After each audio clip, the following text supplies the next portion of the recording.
Framework Orange. I'd like to point out that Monique Gray has been granted leave of absence, and I call for any apologies. We have apologies from Don Thwaites and Kevin Marsh. Could I have somebody move and second that those apologies be accepted? Thank you, Margaret. And thank you. All those in favour, please say aye. Carry. There is, has anybody got any declarations of conflict of interest? No. We now note public forum. There are no registered speakers for public forum for this meeting. So we'll move on to the reports.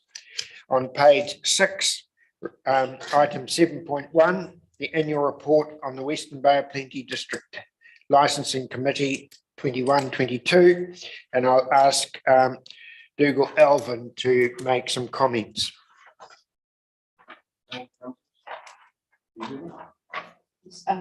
Right hand button, Dougal. Thank you. Good morning. I'd like to introduce the what we call the ALA report, the annual report on the Western Bay of Plenty District Licence Committee, with the recommendation that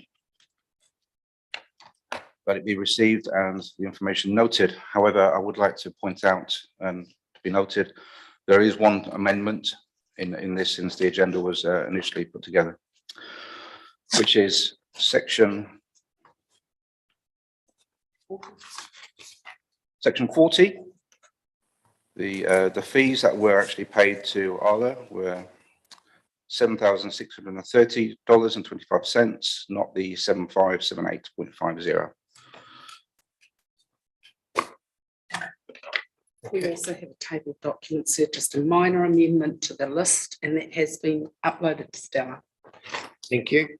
That's an additional document on Stella if you want to refer to it. Do we have somebody who have any questions of Dougal? Hello, thank you. I'm referring to paragraph 25, and where you say there was a rise in the number of applications for remote sellers or gift basket online sellers. The provisions of the Act around remote selling requires tightening. And I was just asking, I'm aware about the issue around quick turnaround deliveries for remote sellers and kind of defeating the point of having off license hours. But is there anything else that you think requires tightening in terms of the rules? That's a long answer. There's potentially a number of aspects, but remote sellers is on the rise, and the reason for that is people can operate from home. The biggest risks are the fact that you just need to press a button on a website to say that you're 18 years of older or older. There are a couple of measures that we have introduced with our remote sellers, in so much as if they're going to get products such as alcohol delivered to our house, that the courier actually looks for ID of the person he's handing it to, which isn't in the Act, but it's an additional measure that we ask our applicants to incorporate to minimise the risk of alcohol getting into the wrong home, into the wrong hands. Thank you. Any further questions, Margaret? Could I just follow that up a little bit, please? For the remote sellers, obviously people are trying to drink in their own homes.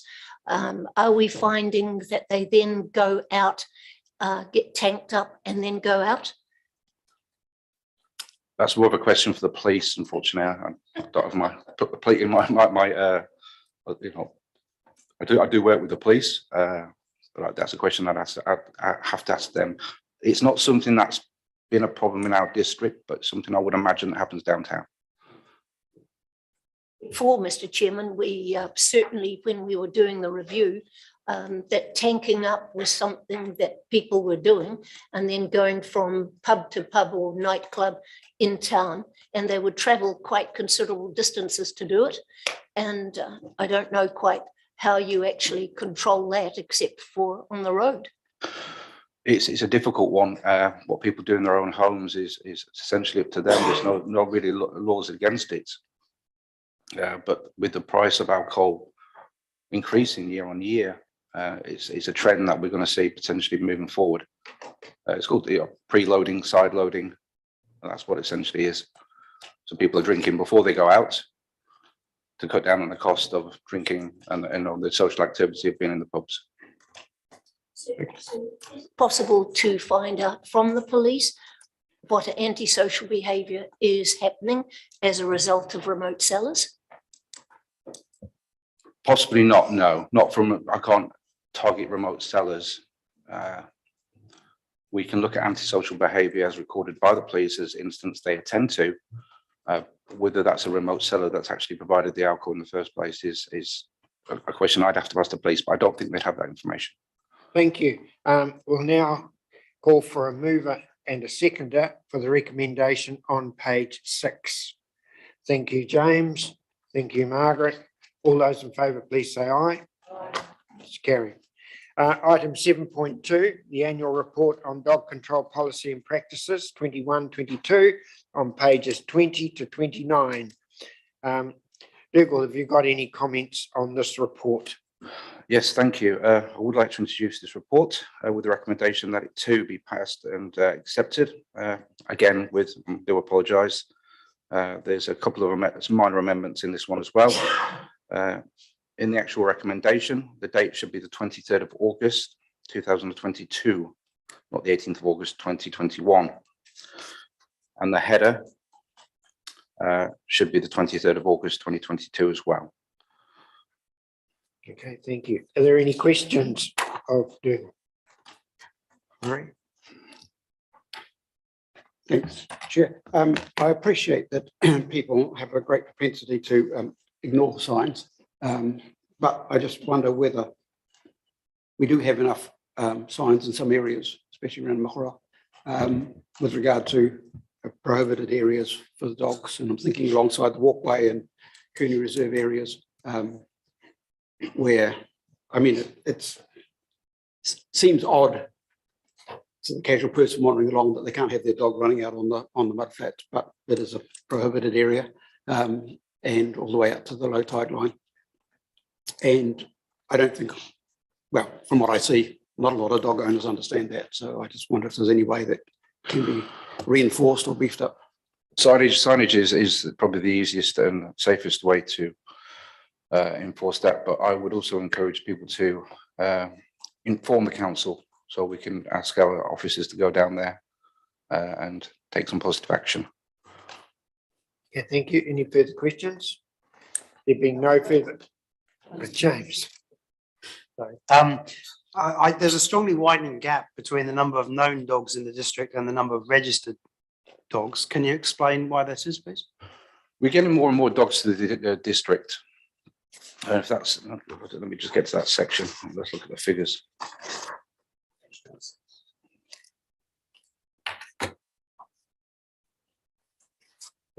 Yes, I'm happy to answer that while Dougal was looking through the agenda. Oh, okay.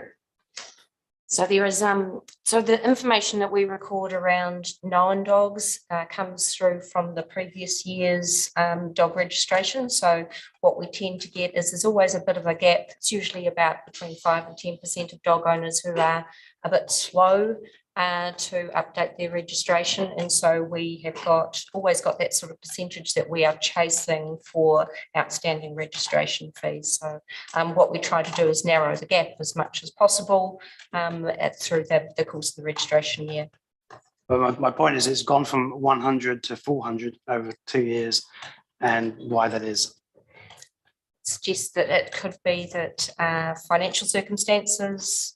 There is obviously the registration fee is something that we continue to get feedback from the community around, that it is it's a one-off payment. It's not something that they can pay as they go.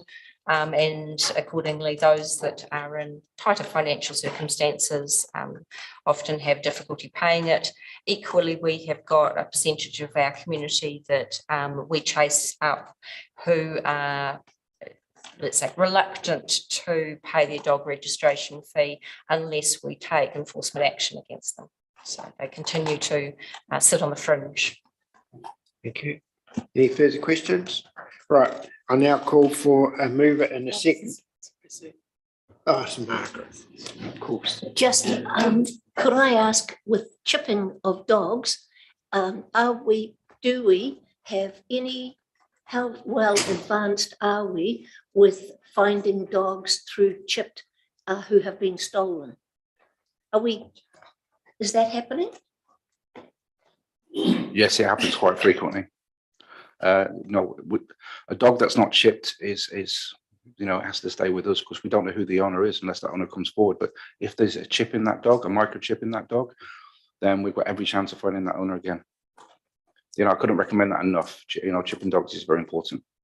You have requests from other areas?